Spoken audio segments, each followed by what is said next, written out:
In Matthew's book, Jesus said, go into all the land. Take the word, share it, teach it, preach to every man. Just do his will, because he always... Hello, this is Dr. Greg Mays with Your Word Wednesday. As many of you know, Agape Leaders is going gold for the month of September. Well, today is September 20. Now, I know we're supposed to be highlighting childhood cancer, pediatric cancer patients, and I definitely want to continue to do that.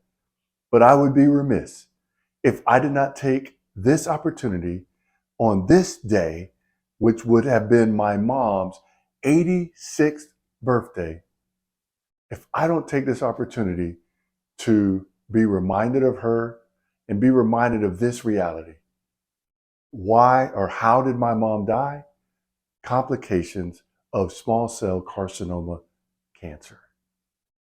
And so cancer is not good, and it can take the life of a child or even an older person. It doesn't discriminate. And here's what I want us to do. As we are in this fight to help find a cure, how might we best do that? May I encourage you with the words from Romans chapter 12, starting at verse 1 and going through verse 2. Watch what Paul writes. He says, therefore, I urge you, brothers and sisters, in view of God's mercy, to offer your bodies as a living sacrifice, holy and pleasing to God. This is your proper worship. Then he goes on to say, one of my favorite passages.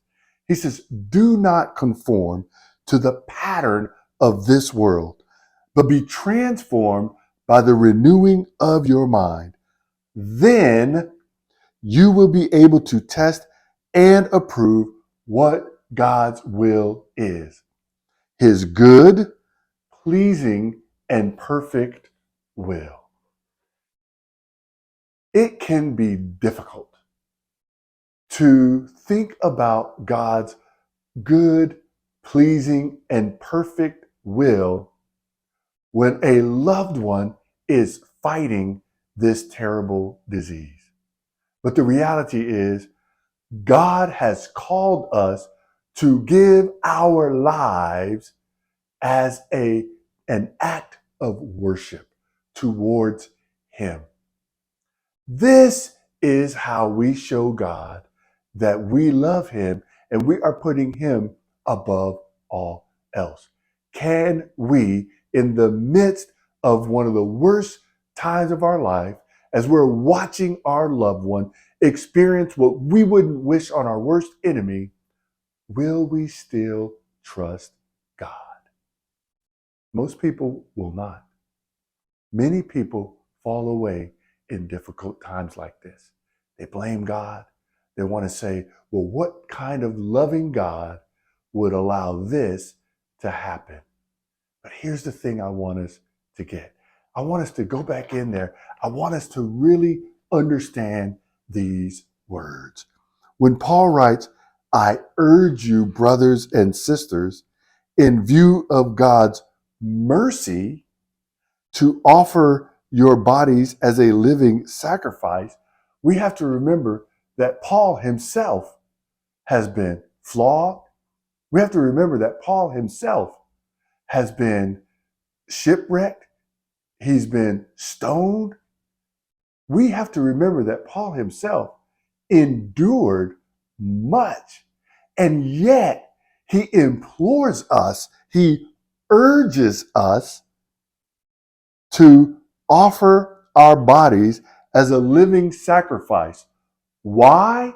In view of God's mercy. That can be difficult for us to hear, but this is the significance of being able to endure, because God has something for us, whether it's on earth or whether it's in heaven. And that can be difficult for us to grab and hold on to. But I love how he says this, that we're to offer our bodies as living sacrifices, holy and pleasing to God, because that is our true and proper worship. In the midst of a difficult time, will you still continue to offer your life as a sacrifice? And then he encourages us not to conform to the pattern of this world. How would this world respond? Maybe with anger, with frustration, maybe wanting to lash out, find someone or something to blame. And Paul is saying, don't conform to that pattern. He says, be transformed by the renewing of your mind. How you think. How will you behave in this difficult time? I've shared with you how my wife responded when she was told she had breast cancer. She had a smile on her face when she told our daughter. She said, I have breast cancer. My daughter looked confused. She said, I don't know what to say.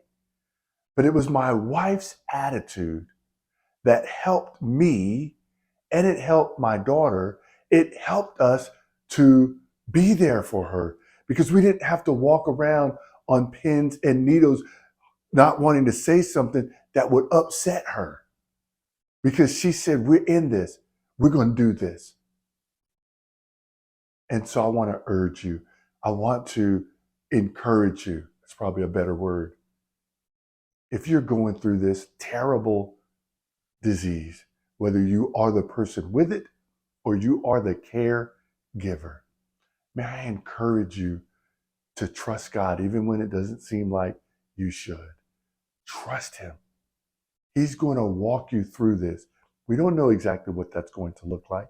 And I'm not going to sit here in front of you and tell you it's going to look one way or the other. What I am going to say is, if you trust God, there are so many people that are praying for you. We're fighting for you. We are in this together. And that is encouraging. That is what I want you to hold on to. That is the good news of this moment. Yes, you're going through something difficult, but the key is you're going through it. And no matter how it turns out, God is faithful. He will take care of you. He will take care of your family. He will see you through. And if you'll trust him with your life, you will be healed no matter what. We all will be healed no matter what. I know that can be tough to hear, but it's what we have to hear. It's what we have to hold on to. It's what we need to endure. Trust God no matter what. I pray that this is a blessing for you. And remember, stay strong. So what you waiting for? Someone to feel the pain some more? Cause you ain't share the love, the grace you found within the Father's care. To share the love of God is more than just a simple job. It's Christ speaking the off a Holy Spirit law. Share it.